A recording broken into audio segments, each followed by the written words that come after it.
आओ आओ जंगल के भाइयों और बहनों, शहर के चमकीले प्लास्टिक वाले कूलर और एसी ले जाओ। इस कड़कती गर्मी को दूर भगाओ। जो इसे खरीदेगा वही चैन की सांस पाएगा। वाह माँ, कितनी ठंडी हवा है। ऐसा लग रहा है जैसे हम शिमला आ गए हैं। और माँ, इसमें से कितनी प्यारी सोंधी सोंधी मिट्टी की खुशबू आ रही है। अरे बाप रे, बचाओ, कूलर में आग लग गई, धुआं निकल रहा है। भागो कालू, हमारा घोंसला तो तंदूर की तरह गर्म हो गया है। हमारी जान। तो ये रहे हमारी आज की वीडियो के प्यारे सब्सक्राइबर्स और फॉलोअर्स के नाम। प्रिंस, किंजल, देव, सोनू, प्राची। जो नहीं चुने गए, चिंता मत करो, अगली बार तुम भी बन सकते हो जंगल के सुपरस्टार। दोस्तों, अगर आप भी चाहते हैं मैं आपका नाम अपनी कहानी में लूं, तो देर किस बात की, जल्दी से कमेंट करके अपना। जून का महीना था। सुंदर वन में सूरज आग उगल रहा था। भयंकर गर्मी और लू के कारण जंगल के सभी पक्षी बेहाल थे। ऐसे में जंगल का घमंडी दुकानदार कालू कौवा शहर से महंगे, चमकीले और फैंसी प्लास्टिक के कूलर लेकर आया था। वह अपनी दुकान पर जोर जोर से चिल्ला रहा था। आओ आओ जंगल के भाइयों और बहनों, शहर के चमकीले प्लास्टिक वाले कूलर और एसी ले जाओ। इस कड़कती गर्मी को दूर भगाओ। जो इसे खरीदेगा वही चैन की सांस पाएगा। हाँ भाइयों, देखो मेरे कालू शहर से कितनी महंगी चीजें लाए हैं। अब पुराने जमाने की चीजें छोड़ो और हमारी दुकान से ये आलीशान कूलर खरीदो। कालू भाई, गर्मी तो बहुत है, लेकिन तुम्हारे ये प्लास्टिक के कूलर तो बहुत महंगे हैं। मेरी पूरी जमा पूंजी इसमें चली जाएगी। अरे तोते भाई, अगर ठंडी हवा चाहिए तो पैसे तो खर्च करने ही पड़ेंगे। अब सोचना क्या, जल्दी से पैसे निकालो और कूलर घर ले जाओ। गर्मी से तंग आकर तोते भाई, कबूतर दादा और जंगल के दूसरे पक्षियों ने अपनी पूरी जमा पूंजी देकर कालू से वे महंगे प्लास्टिक के कूलर खरीद लिए। रानो चिड़िया अपने छोटे बेटे कुकू के साथ एक छोटे से घोंसले में रहती थी। कुकू को गर्मी बहुत जल्दी लगती थी और वह गर्मी के मारे रोने लगा था। माँ, मुझे बहुत गर्मी लग रही है, मेरा सिर घूम रहा है। कालू अंकल के यहाँ से वो चमकीला प्लास्टिक का कूलर ले आओ ना माँ, प्लीज। शांत हो जाओ मेरे बच्चे, मेरे पास कालू की दुकान से महंगा कूलर खरीदने के लिए पैसे नहीं हैं, लेकिन तुम घबराओ मत, तुम्हारी माँ तुम्हारे लिए कुछ न कुछ जरूर करेगी। रानो चिड़िया समझदार और मेहनती थी। वह जंगल से सूखी घास की टट्टियाँ, नदी के पास से बांस की लकड़ियाँ और एक छोटा पुराना पंखा इकट्ठा करती है। वह दिन रात मेहनत करके अपने हाथों से एक सुंदर देसी घास का कूलर बनाती है। तभी वहाँ से कालू और गौरी गुजरते हैं और रानो का मजाक उड़ाने लगते हैं। अरे रानो, ये क्या सूखी घास और कबाड़ इकट्ठा करके बैठ गई हो? इस सूखी घास से भला कोई कूलर बनता है? सही कहा गौरी। रानो बहन, इस घास के डिब्बे से ठंडी हवा नहीं, सिर्फ गर्म हवा निकलेगी। थोड़े पैसे कमाती तो हमारी दुकान से असली प्लास्टिक का कूलर ले जाती। कालू भाई, मेरी यह देसी घास और खस भले ही चमकीली ना हो, लेकिन मुझे अपनी मिट्टी और प्रकृति पर पूरा भरोसा है। यह मेरे बच्चे को जरूर ठंडक देगी। दोपहर होते ही गर्मी अपनी चरम सीमा पर पहुंच गई। आसमान से आग बरसने लगी और तेज लू चलने लगी। तभी कालू के बेचे हुए प्लास्टिक के कूलरों में एक अजीब खराबी आने लगी। अरे बाप रे, कालू कौवे, ये कैसा कूलर दिया है तुमने? इसके अंदर का पानी उबलने लगा है और इसमें से तो आग जैसी गर्म हवा निकल रही है। हम तो गर्मी से और झुलस गए। हाँ कालू, मेरा प्लास्टिक का कूलर तो अंदर से खौल रहा है। इसमें कोई ठंडक नहीं है। बचाओ, हमें बहुत गर्मी लग रही है। पूरे जंगल के पक्षी प्लास्टिक के कूलर की गर्म हवा से तड़पने लगे। लेकिन दूसरी तरफ जैसे ही रानो चिड़िया ने अपने बनाए देसी कूलर की घास पर पानी डाला और पंखा चलाया, एक जादू हो गया। वाह माँ, कितनी ठंडी हवा है। ऐसा लग रहा है जैसे हम शिमला आ गए हैं। और माँ, इसमें से कितनी प्यारी सोंधी सोंधी मिट्टी की खुशबू आ रही है। मुझे बहुत अच्छा लग रहा है। रानो के घास वाले कूलर से इतनी ठंडी और खुशबूदार हवा निकल रही थी कि कूकू की सारी चिड़चिड़ाहट गायब हो गई और वह चैन से सो गया। जब कालू कौवे ने देखा कि उसके बेचे हुए प्लास्टिक के कूलरों की बदनामी हो रही है और सब पक्षी रानो के कूलर की तारीफ कर रहे हैं, तो वह गुस्से और लालच में अंधा हो गया। वह अपने घोंसले में जाता है। गौरी, ये जंगल वाले बेवकूफ हैं। मैं अभी अपने घोंसले में एक साथ दो बड़े प्लास्टिक के कूलर चलाकर दिखाऊंगा कि असली ठंडक कहाँ होती है। हाँ कालू, इन दोनों कूलरों को पूरी रफ्तार पर चला दो। कालू लालच में आकर दोनों प्लास्टिक के कूलरों को पूरी ताकत पर चला देता है, लेकिन बाहर की भयंकर गर्मी और अंदर की ओवरहीटिंग के कारण प्लास्टिक पिघलने लगता है। अचानक कूलर की मोटर में एक जोरदार धमाका होता है और शॉर्ट सर्किट हो जाता है। अरे बाप रे, बचाओ! कूलर में आग लग गई, धुआं निकल रहा है। भागो कालू, हमारा घोंसला तो तंदूर की तरह गर्म हो गया है। हमारी जान निकल रही है, बचाओ! कालू और गोरी गर्मी और धुएं से बेहाल होकर तड़पने लगते हैं और नीचे गिरने वाले होते हैं। रानो चिड़िया कालू के घोंसले से धुआं निकलते और उन्हें तड़पते हुए देख लेती है। वो पुरानी दुश्मनी और उनके ताने भूलकर तुरंत आगे आती है। कालू भाई, गोरी बहन, जल्दी से नीचे आओ और मेरे घोंसले में आ जाओ।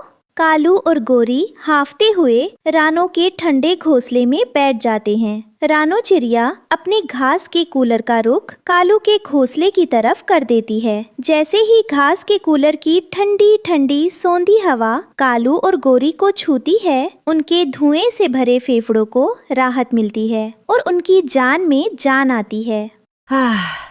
रानो बहन, इस ठंडी हवा ने तो मेरी डूबती हुई जान बचा ली, वरना आज उस जहरीले धुएं और गर्मी में हम दोनों तो मर ही जाते। हाँ रानो बहन, हम कितने बुरे हैं ना। हम सुबह तुम्हारी इसी सूखी घास का मजाक उड़ा रहे थे, तुम्हें गरीब कहकर चिढ़ा रहे थे, लेकिन तुमने हमारे सारे ताने भूलकर अपनी ठंडी हवा से हमारे फेफड़ों की आग को शांत कर दिया। हमें माफ कर दो बहन। शाम होते होते जंगल के बाकी पक्षी भी बरगद के पेड़ के नीचे इकट्ठा हो जाते हैं। कालू कौवा शर्म से पानी पानी हो रहा था। वो सबके सामने आगे बढ़ता है और रानो के सामने हाथ जोड़ लेता है। रानो बहन, मुझे माफ कर दो। मैं पैसों और शहर की चमकीली चीजों के घमंड में अंधा हो गया था। मैं भूल गया था कि जो सच्चा सुख, ठंडक और सुकून हमारी धरती की प्राकृतिक घास, खस और मिट्टी में है, वो शहर की इस महंगी और नकली प्लास्टिक में कहाँ। तुमने आज हमारी जान बचाई है बहन, मुझे माफ कर दो। कालू भाई, गोरी बहन, गलती का एहसास हो जाना ही सबसे बड़ी बात है। हमारी प्रकृति ने हमें बहुत सी सुंदर चीजें दी हैं, हमें बस उन्हें समझना चाहिए। कालू कौवा उसी वक्त अपनी फैंसी प्लास्टिक की दुकान हमेशा के लिए बंद कर देता है। वो रानो चिड़िया से हाथ मिलाता है और एक नई शुरुआत करता है। अब से मैं कोई नकली सामान नहीं बेचूंगा। रानो बहन, क्या तुम मेरे साथ मिलकर जंगल के सभी पक्षियों के लिए कम पैसों में मिट्टी के सुंदर बर्तन और घास वाले कूलर बनाने का काम शुरू करोगी, ताकि किसी गरीब पक्षी की जमा पूंजी ना लूटे? क्यों नहीं कालू भाई, ये तो बहुत अच्छा काम है। अब रानो और कालू मिलकर जंगल में सुंदर सुंदर खस के कूलर बनाते हैं। जंगल का हर पक्षी बहुत ही कम पैसों में अपने घर में कूलर ले आता है। रानो, कूकू और पूरा जंगल परिवार अब खुशी खुशी रहने लगता है। तो प्यारे बच्चों, हमें इस कहानी से ये सीख मिलती है कि दिखावे की नकली और महंगी चीजों से ज्यादा हमारी मिट्टी और प्रकृति से जुड़ी देसी चीजें ही संकट के समय सच्ची राहत और सुख देती हैं। हमें हमेशा अपनी प्रकृति का सम्मान करना चाहिए। सुंदरवन में रानो नाम की एक बहुत ही दयालु और भोली चिड़िया रहती थी। उसी जंगल में गोरी नाम की एक बहुत ही आलसी और मतलबी कवि भी रहती थी। एक दिन गोरी कवि झरने के पास अपने अंडे के साथ बैठी थी। तभी उसकी सहेली सुंदरी कवि वहां उड़ती हुई आई। अरे गौरी, तुम यहाँ बैठी क्या कर रही हो? तुम्हें पता है पास वाले किसान के खेत में कितनी मीठी मीठी मकई आई है? चलो चलकर मकई खाते हैं। अरे सुंदरी, मेरा तो मकई खाने का बहुत मन है, लेकिन मैं इस अंडे को अकेला कैसे छोड़ दूं? कोई जानवर इसे नुकसान पहुंचा सकता है। अरे तुम भी कितनी भोली हो। इस सुंदर फूल के ऊपर अंडे को छुपाकर रख दो। हम जल्दी से मकई खाकर वापस आ जाएंगी, किसी को पता भी नहीं चलेगा। हाँ सुंदरी, तुम ठीक कह रही हो। मकई खाना ज्यादा जरूरी है, अंडा तो यही रहेगा। गौरी कवि मकई खाने के लालच में अपने मासूम अंडे को झरने के पास एक फूल पर अकेला छोड़कर सुंदरी के साथ उड़ जाती है। कुछ देर बाद रानो चिड़िया दाना ढूंढते हुए झरने के पास पहुंचती है। अचानक उसकी नजर उस अकेले अंडे पर पड़ती है। अरे, ये अंडा यहाँ धूप में अकेला क्यों पड़ा है? इसकी माँ कहाँ चली गई? अगर कोई चील या कौवा इसे देख लेगा तो खा जाएगा। मुझे इसके माता पिता को ढूंढना चाहिए। रानो चिड़िया उस अंडे को अपनी टोकरी में रखती है और पूरे जंगल में घूम घूम कर सब पक्षियों से पूछने लगती है। तभी रास्ते में उसे गौरी और सुंदरी मकई खाकर वापस आती हुई मिलती हैं। गौरी बहन, सुंदरी बहन, देखो, मुझे झरने के पास ये अकेला अंडा मिला है। क्या ये सुंदर अंडा तुम दोनों में से किसी का है? अगर मैंने कह दिया कि ये मेरा अंडा है तो रानो मुझे डांटेगी कि मैं अंडे को अकेला छोड़कर मकई खाने गई थी और फिर मुझे रोज इसकी देखभाल भी करनी पड़ेगी। मेरी मौज मस्ती बंद हो जाएगी। नहीं नहीं रानो, ये काला अंडा मेरा नहीं है। मैं तो सुबह से सुंदरी के साथ घूम रही हूँ। ये किसी और का होगा। कोई बात नहीं गौरी बहन, इस मासूम अंडे की माँ ने इसे छोड़ दिया होगा, लेकिन मैं इसे मरने नहीं दूंगी। अब से मैं ही इसकी देखभाल करूंगी। रानो चिड़िया अंडे को अपने घोंसले में ले आती है। वो दिन रात उस अंडे पर बैठती है, उसे अपने पंखों की गर्माहट देती है और माँ का प्यार देती है। दिन गुजरते हैं और एक सुबह उस अंडे में से क्रैक की आवाज आती है। अंडा टूटता है और उसमें से एक छोटा, प्यारा और काला कौवे का बच्चा बाहर आता है।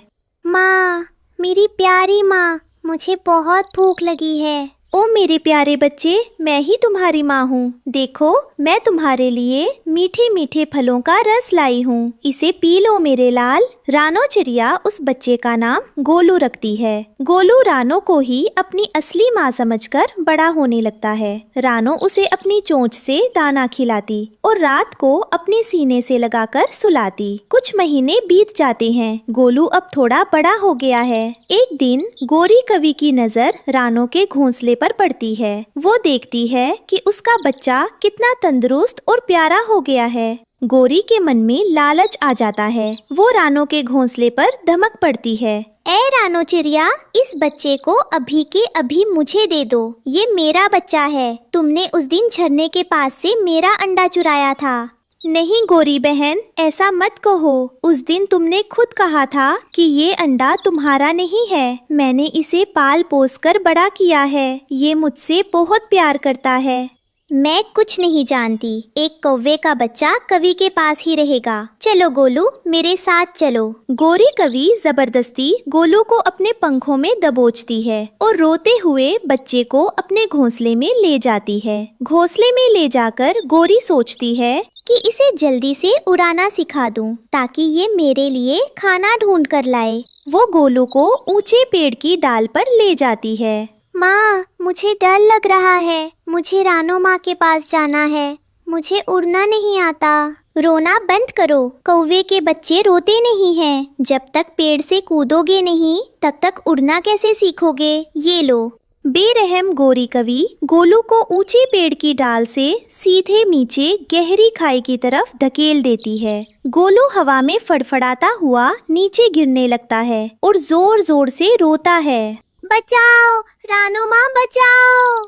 रानो चिड़िया, जो नीचे से सब देखी थी, अपनी जान की परवाह किए बिना बिजली की रफ्तार से हवा में उड़ती है। गोलू जमीन पर पत्थर से टकराने ही वाला था कि रानो चिड़िया उसे अपनी पीठ पर सुरक्षित संभाल लेती है। घबराओ मत मेरे बच्चे, तुम्हारी रानो माँ अभी जिंदा है, तुम्हें कुछ नहीं होने देगी। गौरी कवि नीचे आती है और रानो के हाथ में बच्चे को देखकर भड़क जाती है। वो पूरे जंगल में शोर मचा देती है कि रानो ने उसका बच्चा चुरा लिया है। जंगल के बीचों बीच एक बड़े बरगद के पेड़ के नीचे पंचायत बैठती है। तोता और कबूतर पंच बनकर बैठते हैं। पंचो, न्याय करो। इस चोर रानो चिड़िया ने मेरे सीधे सादे बच्चे को जादू टोना करके अपने पास रख लिया है। ये मेरे बच्चे को मुझे वापस नहीं दे रही है। रानो चिड़िया, क्या गौरी सच कह रही है? क्या तुमने इसका बच्चा चुराया है? नहीं पंच महोदय, मुझे ये अंडा लावारिस मिला था। मैंने तो जंगल में सबसे पूछा था। तब गौरी बहन ने इस अंडे को अपना मानने से साफ इनकार कर दिया था। ये झूठ बोल रही है। इसने मुझसे कभी कुछ नहीं पूछा। रुको गौरी, तुम पंचायत के सामने झूठ बोल रही हो। उस दिन मैं भी उसी रास्ते से गुजर रहा था। मैंने खुद अपनी आंखों से देखा था कि रानो अंडा लेकर तुमसे पूछ रही थी और तुमने मकई खाने के चक्कर में मना कर दिया था कि अंडा तुम्हारा नहीं है। तोते की गवाही सुनकर पंचायत में बैठे सभी पक्षी हैरान रह जाते हैं और गौरी कवि का चेहरा शर्म से पीला पड़ जाता है। तोते की गवाही से साफ है कि रानो सच कह रही है, लेकिन चूंकि बच्चा कौवे का है और गौरी उसकी जन्म देने वाली माँ है, इसलिए हम आखिरी फैसला इस बच्चे पर छोड़ते हैं। गोलू, तुम खुद चुनो कि तुम किस माँ के पास रहना चाहते हो। गौरी कवि झट से अपनी टोकरी से एक बहुत ही मीठा रसीला आम निकालती है और गोलू को लालच देने लगती है। देखो गोलू मेरे बच्चे, मेरे पास आओ। मैं तुम्हारे लिए कितना मीठा और स्वादिष्ट फल लाई हूँ। मैं तुम्हें रोज ऐसे ही अच्छे अच्छे फल खिलाऊंगी। इस गरीब चिड़िया के पास तुम्हें सिर्फ सूखे दाने मिलेंगे। आ जाओ मेरे बच्चे। गोलू गौरी के मीठे फल को देखता है और फिर रानो चिड़िया की तरफ देखता है, जो रोते हुए अपनी झोली से सूखे दाने निकालकर खरी थी। गोलू आगे बढ़ता है और गौरी के कीमती फल को पैर से ठुकरा देता है। वो दौड़कर रानो चिड़िया के पास जाता है, उसके सूखे दाने खाता है और रोते हुए रानो के पंखों में छुप जाता है। मुझे तुम्हारा मीठा फल नहीं चाहिए। तुमने तो मुझे पेड़ से नीचे फेंक दिया था। मुझे सिर्फ मेरी रानो माँ चाहिए, जिसने मुझे अंडे में अपनी गर्माहट दी, जिसने मुझे पहली बार दुनिया को देखना सिखाया। वही मेरी असली माँ है। मैं अपनी रानो माँ को छोड़कर कहीं नहीं जाऊंगा। छोटे से बच्चे के मुंह से इतनी बड़ी और समझदारी की बात सुनकर पूरी पंचायत तालियां बजाने लगती है। जंगल के सभी पक्षी गौरी कवि पर थू थू करने लगते हैं। गौरी कवि, तुम्हें शर्म आनी चाहिए। रिश्ता खून से नहीं, ममता और परवाह से बड़ा होता है। पंचायत अपना फैसला सुनाती है कि आज से गोलू की कानूनी माँ सिर्फ और सिर्फ रानो चिड़िया ही रहेगी।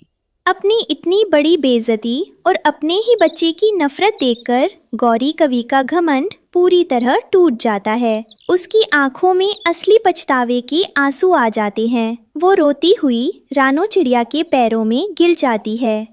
रानो बहन, मुझे माफ कर दो। मैं लालच और स्वार्थ में अंधी हो गई थी। आज तुमने अपनी जान पर खेलकर मेरे बच्चे को बचाया है। मैं एक अच्छी माँ बनने के लायक नहीं हूँ। आज से गोलू सिर्फ तुम्हारा बेटा है। तुम ही इसकी असली माँ हो। गौरी बहन, सुबह का भूला अगर शाम को घर लौट आए तो उसे भूला नहीं कहते। तुमने अपनी गलती मान ली, यही बहुत है। तुम जब चाहो गोलू से मिलने मेरे घोंसले में आ सकती हो। रानो चिड़िया मुस्कुराकर गोलू को अपने गले से लगा लेती है। गोलू खुशी से चहकने लगता है। अब रानो चिड़िया के घोंसले में उसके अपने छोटे बच्चों के साथ वो कौवे का बच्चा गोलू भी एक प्यारे परिवार की तरह हमेशा हमेशा के लिए खुशी खुशी रहने लगता है। तो प्यारे बच्चों, हमें इस कहानी से ये सीख मिलती है कि पालने वाला जन्म देने वाले से हमेशा बड़ा होता है। सच्चे रिश्ते सिर्फ खून से नहीं बल्कि दिल के प्यार, परवाह और निस्वार्थ ममता से बनते हैं।